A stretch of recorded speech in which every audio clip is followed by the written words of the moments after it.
सत साहिब भाइयों और बहनों, आज हम एक ऐसे गहन और पवित्र आध्यात्मिक विषय पर चर्चा करने जा रहे हैं जो भारतीय संत परंपरा के दो महान स्तंभों संत कबीर साहिब और गुरु नानक देव जी को जोड़ता है।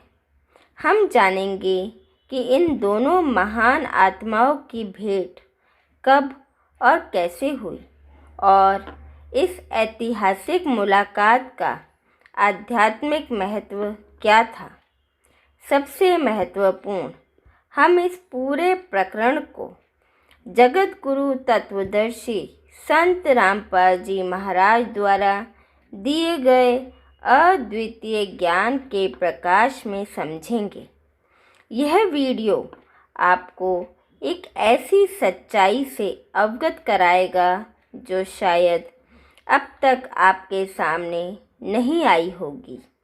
तो अंत तक हमारे साथ बने रहें और इस आध्यात्मिक यात्रा का आनंद लें। यदि आप ऐसे आध्यात्मिक ज्ञान में रुचि रखते हैं तो हमारे चैनल को सब्सक्राइब करना ना भूलें और बेल आइकन दबाएं ताकि आप कोई भी महत्वपूर्ण अपडेट मिस ना करें। चलिए इस दिव्य कथा की शुरुआत करते हैं। भाइयों और बहनों, सबसे पहले बात करते हैं संत कबीर साहिब की, जिन्हें हम पूर्ण परमात्मा का अवतार मानते हैं। कबीर साहिब का जन्म लगभग 1398 या 1440 ईस्वी के आसपास वाराणसी के पास लहरतारा तालाब में हुआ था।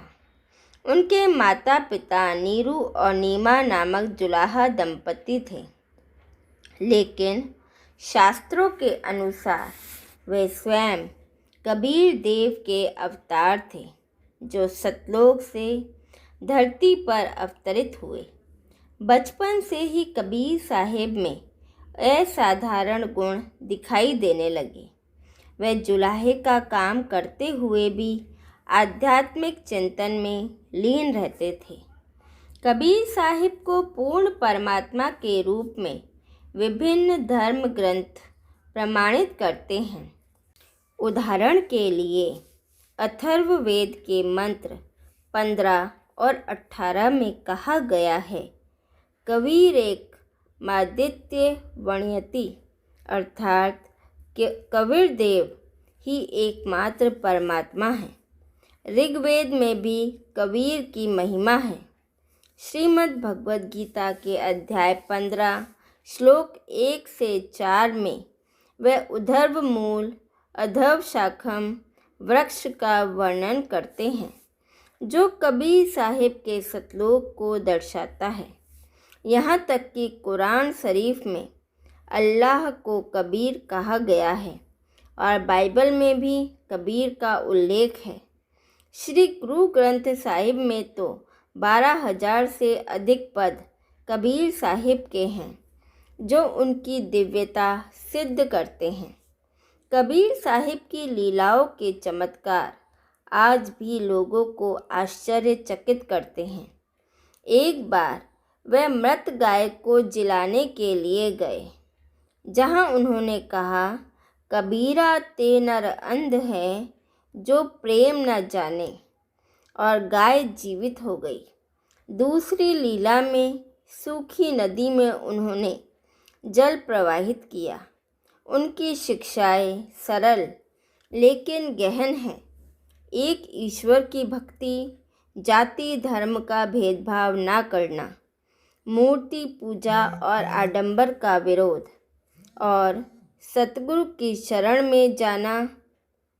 संत रामपाल जी महाराज कहते हैं कि कबीर साहिब कोई साधारण संत नहीं थे, बल्कि वे अविनाशी परमेश्वर हैं जो सतलोक से आकर जीवों के उद्धार के लिए लीला करते हैं। उनकी वाणी आज भी हमें मार्गदर्शन देती है। कबीरा खड़ा बाजार में, मांगे सबकी खैर, ना काहू से दोस्ती, ना काहू से बैर। अब आते हैं गुरु नानक देव जी पर, जो सिख धर्म के संस्थापक और एक महान संत थे। उनका जन्म 1469 ईस्वी में तलवंडी गांव में हुआ, जो अब पाकिस्तान में ननकाना साहिब के नाम से जाना जाता है। उनके पिता का नाम मेहता कालूचंद और माता का नाम तृप्ता देवी था। बचपन से ही नानक जी में आध्यात्मिक जिज्ञासा थी। वे स्कूल जाते, लेकिन किताबों से अधिक ईश्वर के चिंतन में लीन रहते। एक बार उन्होंने कहा, ना कोई हिंदू ना कोई मुसलमान जो धार्मिक एकता का संदेश देता है। गुरु नानक देव जी की आध्यात्मिक खोज लंबी और कठिन थी। वे ईश्वर प्राप्ति के लिए गहन तपस्या करने लगे। उनके समय में समाज में हिंदू मुस्लिम द्वेष, जातिवाद और अंधविश्वास व्याप्त था। नानक जी ने इसे चुनौती दी। प्रसिद्ध बेई नदी की घटना याद कीजिए। 1499 ईस्वी में स्नान के दौरान वे 3 दिन तक गायब हो गए। जब लौटे तो उनके साथ दिव्य प्रकाश था। उन्होंने कहा कि उन्हें परमात्मा का साक्षात्कार हुआ। जहाँ उन्हें संदेश मिला, नानक नमस्कार है, तू सबको नमस्कार कर। इसके बाद नानक जी ने सिख धर्म की नींव रखी। उनकी मुख्य शिक्षाएं हैं, एक ओंकार सतनाम, एक परमात्मा का नाम जपो, नाम जपो किरत करो वंड छको, नाम जपना ईमानदारी से कमाना और बांट कर खाना। उन्होंने 4 उदासियाँ की, पूर्व, दक्षिण, उत्तर और पश्चिम दिशाओं में यात्रा कर लाखों लोगों को सत्य का संदेश दिया।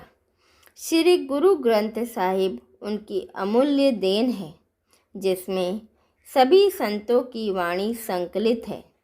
नानक जी का जीवन हमें सिखाता है कि सच्ची भक्ति बिना भेदभाव के होती है। भाइयों और बहनों, अब आते हैं इस वीडियो का मुख्य हिस्सा, कबीर साहिब और गुरु नानक देव जी की पवित्र भेंट पर। यह घटना लगभग 1500 से 1510 ईस्वी के बीच हुई, जब नानक जी की उम्र 30 से 40 वर्ष के बीच थी। कबीर साहिब, जो उस समय जिंदा महात्मा के रूप में अवतरित थे, पंजाब पहुँचे। यह भेंट कबीर सागर ग्रंथ के स्वसंवेद बोध अध्याय में विस्तार से वर्णित है, जो 5वां वेद माना जाता है। पृष्ठ 178 से 179 पर लिखा है, नानक शाह कीन्हा तप भारी, सब विधि भय ज्ञान अधिकारी, भक्ति भाव ताको समिझाया, तापर सतगुरु कीनो दया, जिंदा रूप धरियो तब भाई, हम पंजाब देश चली आई, अनहद बानी कियो पुकारा, सुनिके नानक दरस निहारा। इसका अर्थ है, नानक जी ने कठोर तपस्या की और सभी प्रकार से ज्ञानी बने। कबीर साहिब ने उन्हें भक्ति का भाव समझाया और दया की। जिंदा बाबा के रूप में पंजाब आकर अनहद बानी से पुकारा, जिसे सुनकर नानक जी ने उनका दर्शन किया। यह भेंट बेई नदी के किनारे हुई। नानक जी ध्यान में लीन थे, जब अचानक अनहद बानी एक दिव्य ध्वनि गूंजी। यह कोई साधारण आवाज़ नहीं थी, बल्कि परमात्मा का संदेश था। कबीर साहिब प्रकट हुए और नानक जी को सत भक्ति का ज्ञान दिया। भाई बले वाली जन्म साखी में भी इसकी पुष्टि है। इस भेंट का प्रभाव गहरा था। नानक जी ने कबीर साहिब को अपना गुरु माना। श्री गुरु ग्रंथ साहिब में इसका प्रमाण मिलता है। राग तिलंग में नानक जी कहते हैं, सतपुरुष कबीर साहिब की महिमा अपार है। राग श्री में वे कबीर को सतपुरुष बताते हैं। ग्रंथ में 12,000 पद कबीर के हैं जो उनकी श्रेष्ठता दर्शाते हैं। एक छंद है, कबीरा सोई पीर है जो जाने पर पीर, जो पर पीर न जानई सो काफिर बेपीर। नानक जी ने कबीर के ज्ञान को अपनाया और सिख धर्म में शामिल किया। यह भेंट केवल मुलाकात नहीं बल्कि आध्यात्मिक क्रांति थी। अब इस प्रकरण को समझने के लिए हम जगत गुरु तत्वदर्शी संत रामपाल जी महाराज के पास जाते हैं। संत रामपाल जी महाराज हरियाणा के सोनीपत में जन्मे एक इंजीनियर हैं, लेकिन वेदों, गीता, कुरान, बाइबल और कबीर सागर के गहन अध्ययन से वे तत्वदर्शी संत बने। वे प्रमाणित ज्ञान देते हैं जो सभी ग्रंथों में मेल खाता है। संत रामपाल जी के अनुसार कबीर साहिब का अवतार संसार को सतभक्ति का मार्ग दिखाने के लिए हुआ।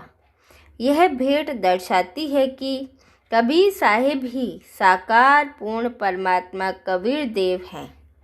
उन्होंने नानक जी को सृष्टि रचना का रहस्य बताया। सतलोक से अकाल पुरुष, फिर अक्षर पुरुष, क्षर पुरुष की उत्पत्ति। ब्रह्मा विष्णु महेश क्षर पुरुष के गण हैं। आत्माएं सतलोक से काल लोक में फंसी और मोक्ष के लिए कबीर देव की भक्ति जरूरी है। कबीर सागर में वर्णित संवाद से पता चलता है कि नानक जी ने कबीर जी को गुरु माना। संत रामपाल जी बताते हैं कि कबीर साहिब ने स्वामी रामानंद, संत धर्मदास, दादू दयाल, मलूकदास और नानक जी जैसे संतों को ज्ञान दिया। गुरु परंपरा का महत्व यही है। सच्चा गुरु मोक्ष देता है। वर्तमान में यही सतभक्ति उपलब्ध है। नाम दीक्षा लें। सतनाम और सारनाम के 3 मंत्र बिना तत्वदर्शी संत के भक्ति व्यर्थ है। संत रामपाल जी कहते हैं, सतगुरु मिले तो सब कुछ पावा, नहीं तो जन्म गवाया। कबीर साहिब की वाणी सतगुरु की कृपा से ही परमात्मा का साक्षात्कार होता है। आज सत्संग सुने, दीक्षा लें और सतलोक प्राप्त करें। तो भाइयों और बहनों, आज हमने जाना कि कैसे संत कबीर साहिब और गुरु नानक देव जी की ऐतिहासिक भेंट ने आध्यात्मिक इतिहास को नई दिशा दी। संत रामपाल जी महाराज के दिव्य ज्ञान से हमने समझा कि यह प्रकरण आज भी हमारे जीवन के लिए मार्गदर्शक है। सच्ची भक्ति और मोक्ष का मार्ग संत रामपाल जी के पास उपलब्ध है। यदि आप शांति और उन्नति चाहते हैं तो उनके सत्संग सुने। अधिक जानकारी के लिए jagatgururampalji.org पर जाएं। हमारे साथ बने रहने के लिए धन्यवाद। सत साहिब।